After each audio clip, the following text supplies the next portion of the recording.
अस्सलाम वालेकुम दोस्तों। आज की इस वीडियो में मैं आपको मल्टीमीटर बिल्कुल आसान और अमली अंदाज में सिखाऊंगा। अगर आप एक इलेक्ट्रीशियन, टेक्नीशियन या इंजीनियर है या आपने आज तक मल्टीमीटर इस्तेमाल नहीं किया तो भी ये वीडियो देखने के बाद आप एतमाद के साथ मल्टीमीटर इस्तेमाल करना सीख जाएंगे। तो आइए बग़ैर वक्त ज़ाया किए वीडियो का आगाज़ करते हैं। सबसे पहले हम बात करते हैं मल्टीमीटर के हिस्सों के मुतालिक। इस मल्टीमीटर में ये 3 टर्मिनल्स है, एक ब्लैक है और ये 2 रेड है। इन टर्मिनल्स में हम प्रोब्स कनेक्ट करते हैं। कॉमन में हमेशा ब्लैक कनेक्ट होता है और बाकी इन 2 टर्मिनल्स में हम ये रेड वाला टर्मिनल कनेक्ट करते हैं। इस टर्मिनल को यहाँ पे कब कनेक्ट करते हैं? जब हम voltage, resistance, diode, continuity, capacitance या करंट मिली और माइक्रो एम्पियर में जब पैमाइश करते हैं तो रेड वाली प्रोब्स को हम यहाँ पे कनेक्ट करते हैं। और जब ज़्यादा करंट की पैमाइश करनी हो, जैसा कि यहाँ पे लिखा हुआ है 4 to 10 एम्पियर, तो ये टर्मिनल हम यहाँ पे कनेक्ट करते हैं। फ़िलहाल मैं ये प्रोब इस टर्मिनल में कनेक्ट करता हूँ। मल्टीमीटर का जो दूसरा पार्ट है ये है रोटरी स्विच। रोटरी स्विच के ज़रिए हम मुख्तलिफ़ फंक्शन को सेलेक्ट करते हैं। जैसा कि अगर इसको इस पोजीशन पे लाया जाए तो यहाँ पे वी लिखा हुआ है। वी का मतलब है वोल्टेज। वोल्टेज का फंक्शन सेलेक्ट हो जाएगा। अब यहाँ पे 2 केसेस है। ये स्ट्रेट लाइन, सीधी लाइन है, डीसी वोल्टेज को शो करता है और ये जो कर्व लाइन आपको दिखाई देता है ये एसी वोल्टेज को शो करता है। जब डीसी वोल्टेज की मेजरमेंट करनी है तो इसको डीसी वोल्टेज पे सेलेक्ट करना है और जब एसी वोल्टेज की मेजरमेंट करनी है तो इसको एसी वोल्टेज पे सेलेक्ट करना है। अब डीसी वोल्टेज और एसी वोल्टेज इसके दरमियान फंक्शन को किस तरह चेंज करते हैं, तो इसके लिए ये सेलेक्ट का बटन यूज़ होता है। जैसा कि डिस्प्ले पे आपको ये 2 लाइंस नज़र आ रहे हैं, इसका मतलब ये है कि हम अभी इसके ज़रिए डीसी वोल्टेज की मेजरमेंट कर सकते हैं। जब हम सेलेक्ट प्रेस करते हैं तो यहाँ पे ये कर्व लाइन आपको नज़र आ रहा है। इसका मतलब ये है कि अब हम इसके ज़रिए एसी वोल्टेज की मेजरमेंट कर सकते हैं। अगर आपने डीसी पे सेलेक्ट किया हो और इसके ज़रिए एसी वोल्टेज की मेजरमेंट कर रहे हो, या अगर एसी पे सेलेक्ट किया हुआ और डीसी की मेजरमेंट, तो इससे मल्टीमीटर ख़राब हो सकता है। इसलिए पहले आपने वोल्टेज को या तो एसी पे रखना है जब एसी वोल्टेज की मेजरमेंट करनी हो, या डीसी पे रखना है जब डीसी की मेजरमेंट करते हो। ये दूसरा जो फंक्शन है, यहाँ पे ये सिंबल ओहम को शो करता है। इसके ज़रिए हम रेजिस्टेंस की पैमाइश करते हैं। ये दूसरा जो सिंबल है ये डायोड को शो करता है। इसके ज़रिए हम डायोड चेक कर सकते हैं।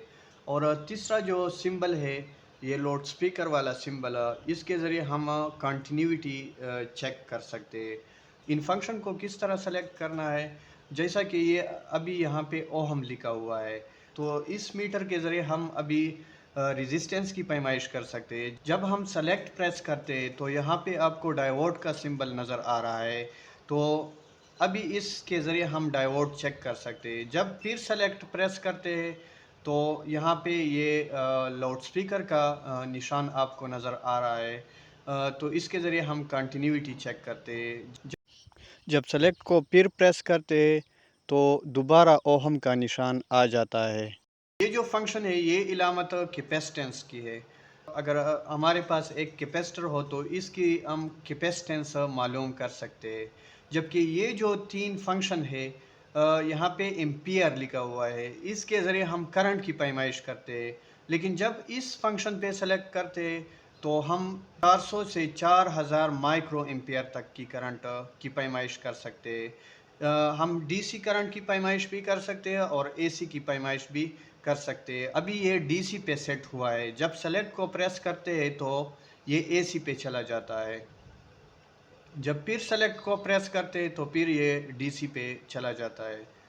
जब करंट की वैल्यू 40 से 400 मिली एम्पियर तक हो तो स्विच को हम यहाँ पे रखते हैं, और जब करंट की वैल्यू 4 से 10 एम्पियर तक हो, मतलब 5 एम्पियर हो, 6 एम्पियर हो, 10 एम्पियर करंट तक की पैमाइश हम यहाँ से कर सकते हैं। लेकिन ये बात याद रखनी है कि जब भी करंट की रेंज 4 से 10 एम्पियर तक हो तो प्रोब को यहाँ पे नहीं रखते, बल्कि प्रोब को 4 टू 10 एम्पियर वाली रेंज यहाँ पे लगाते हैं। अब ये तो हुए मल्टीमीटर के फंक्शन। मल्टीमीटर को मल्टीमीटर इसलिए कहते हैं कि इसमें मैनी फंक्शन मौजूद होते।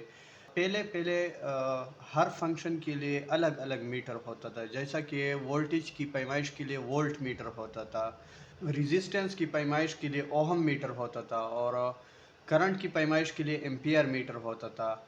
लेकिन आजकल ये सारे फंक्शन एक ही मीटर में मौजूद है, इस वजह से इसको मल्टीमीटर कहते हैं। तो उम्मीद है कि आपको ये फंक्शन समझ में आ गए होंगे। अब इस मल्टीमीटर को हम प्रैक्टिकली देखते हैं कि इसके ज़रिए हम मेजरमेंट कैसे करते हैं। सबसे पहले हम इस बैटरी का वोल्टेज चेक करते हैं। क्योंकि ये डीसी है, इसलिए मल्टीमीटर को भी डीसी पे सेलेक्ट करना है। ये बाई डिफ़ॉल्ट डीसी पे होता है। अगर डीसी पे ना हो तो आपने यहाँ सेलेक्ट प्रेस करना है, फिर डीसी पे लाना है। क्योंकि ये ऑलरेडी डीसी पे है, तो इसके ज़रिए ये मेजरमेंट के लिए रेडी है। अब मल्टीमीटर के जो 2 प्रोब्स है, रेड और ब्लैक, इसको आपने बैटरी के टर्मिनल के साथ लगाना है। तो यहाँ पे शो हो रहा है 12.5, यानी इस बैटरी के वोल्टेज 12.5 है। यहाँ से आप बैटरी की पोलरिटी को भी मालूम कर सकते हैं कि कौन सा पॉजिटिव है और कौन सा नेगेटिव है। जैसा कि अगर रेड को यहाँ पे लगा दे, रेड का मतलब है पॉजिटिव, और ब्लैक को यहाँ पे लगा दे, ब्लैक का मतलब है नेगेटिव। तो हमारे पास शो हो रहा है 12, इसके साथ कोई साइन नहीं है। इसका मतलब ये है कि बैटरी का ये टर्मिनल पॉजिटिव है और ये टर्मिनल नेगेटिव है। इन प्रोब्स को अगर उलट कर दिया जाए, यानी रेड को इसके साथ लगा दिया जाए और ब्लैक को इसके साथ लगा दिया जाए, तो डिस्प्ले पे आपको शो हो रहा है कि यहाँ पे नेगेटिव आ रहा है। इसका मतलब ये है कि आपने प्रोब्स गलत लगा दिए हैं। यानी जो पॉजिटिव प्रोब था मल्टीमीटर का, उसको आपने बैटरी के नेगेटिव टर्मिनल के साथ लगा दिया है, और जो नेगेटिव प्रोब था मल्टीमीटर का, उसको आपने पॉजिटिव टर्मिनल के साथ लगा दिया है। तो आप मल्टीमीटर के ज़रिए किसी डीसी सोर्स की पोलरिटी भी चेक कर सकते हैं। जब किसी डीसी सिस्टम में पॉजिटिव और नेगेटिव का पता ना हो, तो हम इस मल्टीमीटर के ज़रिए ये पॉजिटिव और नेगेटिव फाइंड आउट कर सकते हैं। जैसा कि ये एक सोलर सिस्टम है, ऊपर सोलर पैनल्स है जहाँ से ये 2 वायर्स आए हैं, और ये 2 वायर्स सेम कलर के हैं। अब इसमें ये पता नहीं चलता कि इसमें कौन सा पॉजिटिव है और कौन सा नेगेटिव है, तो इस मल्टीमीटर के ज़रिए हम ये फाइंड आउट कर सकते हैं। तो आपने क्या करना है, मल्टीमीटर को डीसी पे सेलेक्ट करना है और इसके 2 प्रोब्स यहाँ पे लगाने हैं। तो यहाँ पे कोई सिंबल नहीं आ रहा। इसका मतलब ये है कि मल्टीमीटर का रेड जहाँ पे लगा हुआ है ये पॉजिटिव है, और मल्टीमीटर का ब्लैक जहाँ पे लगा हुआ है ये नेगेटिव है। अगर इन प्रोब्स को उलट कर दिया जाए तो यहाँ पे नेगेटिव आता है। इसका मतलब ये है कि आपने प्रोब्स गलत लगा दिए हैं, यानी जो रेड है उसको आपने नेगेटिव के साथ लगा दिया है, और जो ब्लैक है उसको आपने पॉजिटिव के साथ लगा दिया है। तो मल्टीमीटर का यूज़ करते हुए हम किसी डीसी सिस्टम की पोलरिटी चेक कर सकते हैं। अब हम एसी वोल्टेज की मेजरमेंट करते हैं। एसी वोल्टेज की मेजरमेंट के लिए पहले आपने एसी वोल्टेज का ऑप्शन सेलेक्ट करना है। तो सेलेक्ट प्रेस करना है, यहाँ पे एसी वोल्टेज का ऑप्शन आ गया। अब ये एसी वोल्टेज की मेजरमेंट के लिए रेडी हो चुका है। तो हम इस मल्टीमीटर के ये 2 प्रोब्स इस सॉकेट में लगाते हैं। तो यहाँ पे आपको वोल्टेज नज़र आ रहा है 225।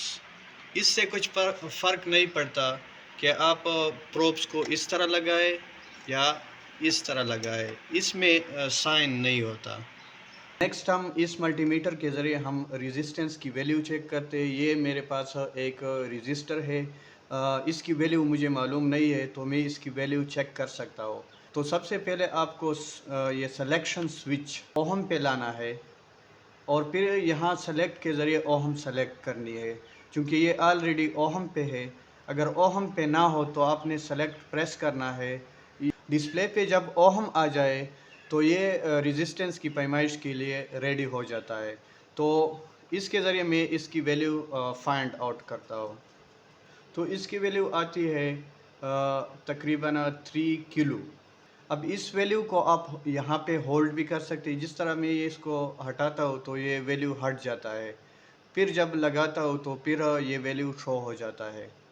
तो आप इसको होल्ड भी कर सकते हैं। अब अगर मैं इसको हटा दूँ तो डिस्प्ले पे ये वैल्यू इसी तरह ही रहता है। इस मल्टीमीटर के ज़रिए हम जो मेजरमेंट लेते हैं, अगर हम चाहें कि ये मेजरमेंट के बाद भी डिस्प्ले पे वैसा ही रहे तो इसके लिए हम डेटा होल्ड का ऑप्शन यूज़ करते हैं। मल्टीमीटर का ये ऑप्शन सिर्फ इस रजिस्टर की वैल्यू मालूम करने के लिए यूज़ नहीं होता, बल्कि इसके और भी एप्लीकेशन है। इसके ज़रिए हम वाइडिंग की रेजिस्टेंस चेक कर सकते हैं। ये मशीन में बहुत ज़्यादा इस्तेमाल होता है। मल्टीमीटर के ज़रिए हम ये डायोड भी चेक कर सकते हैं कि ये ठीक है या नहीं, और कौन सा इसका पॉजिटिव और कौन सा इसका नेगेटिव टर्मिनल है। तो इसके साथ मल्टीमीटर का एक टर्मिनल इस टर्मिनल के साथ लगाए और दूसरा टर्मिनल इस टर्मिनल के साथ लगाए। चूँकि रेड मल्टीमीटर का पॉजिटिव टर्मिनल है और ये नेगेटिव टर्मिनल है, तो इस पे ये वैल्यू शो करता है। इसका मतलब ये है कि डायोड का ये नेगेटिव है और ये पॉजिटिव है। अगर इसको उलट कर दिया जाए तो ये कोई वैल्यू शो नहीं करता। डायोड एक ऐसा डिवाइस होता है जो कि एक डायरेक्शन में करंट पास करता है। जब यहाँ पे नेगेटिव लगा दिया जाए और यहाँ पे पॉजिटिव लगा दिया जाए तो ये करंट पास करता है, और जब इसको उलट कर दिया जाए, यहाँ पे नेगेटिव लगा दिया जाए और यहाँ पे पॉजिटिव लगा दिया जाए तो ये करंट पास नहीं करता, ये ओपन हो जाता है। इसलिए इस मल्टीमीटर के ज़रिए हम डायोड चेक कर सकते हैं। अगर कोई डायोड इस तरह हो कि इस साइड पे भी वैल्यू दे रहा हो और इस साइड पे भी वैल्यू दे रहा हो तो ये डायोड ख़राब होगा। तीसरा जो मोस्ट इम्पॉर्टेंट फंक्शन है वो है कंटिन्यूटी टेस्ट। पहले आप इस मल्टीमीटर को कंटिन्यूटी पे सेट कर दें, तो इसके लिए ये सेलेक्ट का ऑप्शन प्रेस कर दें। जब यहाँ पे लाउडस्पीकर साइन आए तो ये कंटिन्यूटी टेस्ट के लिए रेडी हो जाता है। इसके ज़रिए हम ये चेक करते हैं कि कोई वायर कहीं से टूटा हुआ तो नहीं है। इसके ज़रिए हम ये चेक करते हैं कि एक केबल के अंदर दो या दो से ज़्यादा वायर कहीं टच तो नहीं है, कहीं शॉर्ट तो नहीं है। और इसके ज़रिए हम ये भी चेक कर सकते हैं कि कोई बटन या ब्रेकर वो ठीक है या नहीं है, और इसका ऑन ऑफ पोजीशन कौन सा है। तो ये सारी चीज़ें हम कंटिन्यूटी के ज़रिए चेक कर सकते हैं। जैसा कि ये मेरे पास एक केबल है, इसको मैं चेक करता हूँ। इसमें पहले मैं ब्लैक वायर को चेक करता हूँ कि ये कंटिन्यू है या नहीं। तो जब बीप सुनाई दे इसका मतलब ये है कि ये वायर कंटिन्यू है। इसी तरह ये ब्लू वायर ये भी कंटिन्यू है, और ये रेड वायर ये भी कंटिन्यू है। अब हम ये चेक करते हैं कि ब्लैक वायर रेड और ब्लू के साथ टच तो नहीं है। तो इसके साथ बीप सुनाई नहीं दे रहा, इसके साथ भी बीप सुनाई नहीं दे रहा। इसका मतलब ये है कि ब्लैक रेड और ब्लू के साथ टच नहीं है। इसी तरह रेड को भी चेक कर सकते हैं, ये ब्लैक और ब्लू के साथ टच नहीं है। अगर हम इस ब्लैक और रेड को टच कर दें और यहाँ से चेक कर दें तो यहाँ से बीप सुनाई देता है। इसका मतलब ये है कि ये टू वायर अभी शॉर्ट है, ये अब अभी टच हो चुके हैं। तो कंटिन्यूटी के ऑप्शन से हम ये चेक कर सकते हैं कि किसी केबल के अंदर दो या दो से ज़्यादा वायर कहीं टच तो नहीं है। इसी तरह ये मेरे पास एक बटन है, इसको भी मैं चेक कर सकता हूँ कि ये ठीक है या नहीं, और इसका कौन सा ऑन और कौन सा ऑफ पोजीशन है। तो मल्टीमीटर के प्रोब्स इस बटन के टर्मिनल के साथ टच कर दे, अभी कोई बीप सुनाई नहीं दे रहा। जब इस बटन को प्रेस करते हैं तो अभी बीप सुनाई दे रहा है। इसका मतलब ये है कि ये अभी ऑन पोजीशन पे है। अगर इसको हम दोबारा उसी पोजीशन पे ले जाए तो अभी बीप सुनाई नहीं दे रहा। इसका मतलब ये है कि ये टू टर्मिनल अभी ओपन है। तो कंटिन्यूटी के ऑप्शन के ज़रिए हम ऑन और ऑफ पोजीशन को भी चेक कर सकते हैं और ये भी चेक कर सकते हैं कि ये बटन या ब्रेकर ये ठीक है या नहीं। अब हम करंट की पैमाइश करते हैं। करंट की पैमाइश के लिए सबसे पहले आपने ये सेलेक्टर एम्पियर पे लाना है। फिर अगर यहाँ पे डीसी सोर्स हो जैसा कि इस केस में है तो आपने डीसी पे सेलेक्ट करना है, और अगर यहाँ पे एसी सोर्स हो तो इसको आपने एसी पे रखना है। इस सर्किट में यहाँ पे मैंने सोर्स दिखाया हुआ है और यहाँ पे मैंने लोड दिखाया हुआ है। इस केस में मेरे पास लोड बल्ब है, ये फैन भी हो सकता है और कोई दूसरा लोड भी हो सकता है। मैं ये चाहता हूँ कि इस लोड में से कितना करंट पास होता है। जब आपने करंट की पैमाइश करनी हो तो मल्टीमीटर को आपने सीरीज़ में लगाना है। सीरीज़ में किस तरह लगाते हैं, कोई से एक वायर को जैसा कि इस वायर या इस वायर को आपने दरमियान में ब्रेक करना है। फिर इनर टू प्रोब में से एक प्रोब को यहाँ पे कनेक्ट करते और दूसरे प्रोब को यहाँ पे कनेक्ट करते।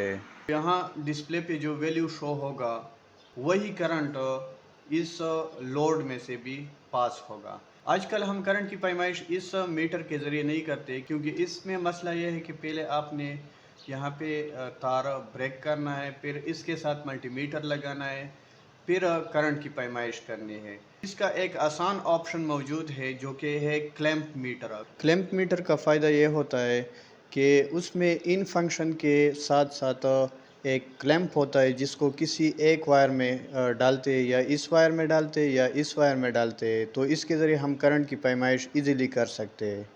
तो दोस्तों, अगर आपको ये वीडियो पसंद आई हो तो इस वीडियो को लाइक कर दे, दोस्तों के साथ शेयर कर दे और चैनल को सब्सक्राइब कर दे।